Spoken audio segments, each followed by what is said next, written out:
สบายดีตอนสวยเกี่ยวหญ้ามาให้เบยกิน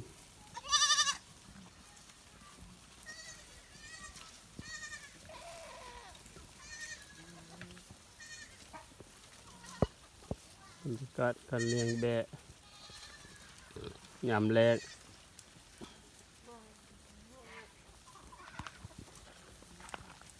พ่อพันธุ์เฮาช่วงมันเกิดเป็นเชื้อราเป็นขี้เหี้ยนมารักษาเศร้าละคนงามดีวันนี้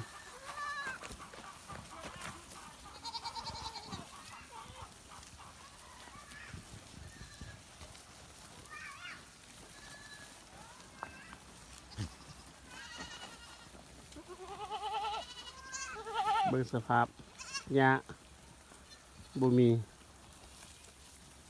ยามแรงส่วนหญ้าแปลงหญ้าก็บ่มีหญ้าให้แบกกินก็ได้เกี่ยวให้มันกินนี่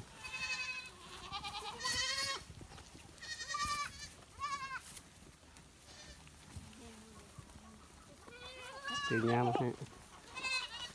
ยามแรงส่วนแบะ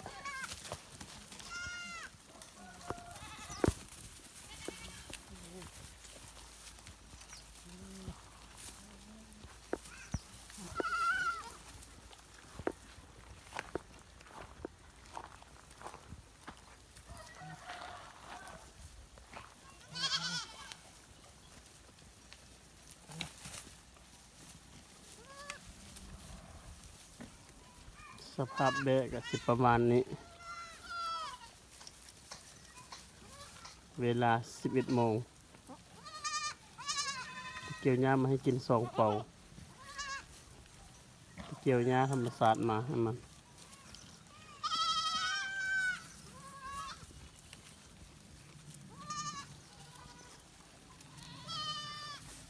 พอได้กิน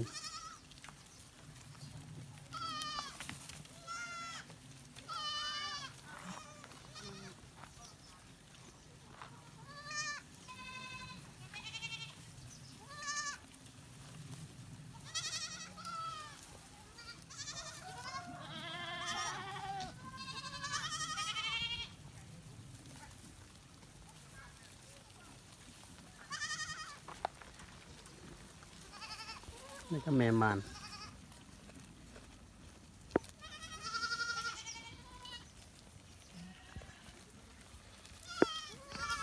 แต่ว่าเบิ่งมันกินก็เป็นตาแซ่บอยู่นะหญ้าธรรมศาสตร์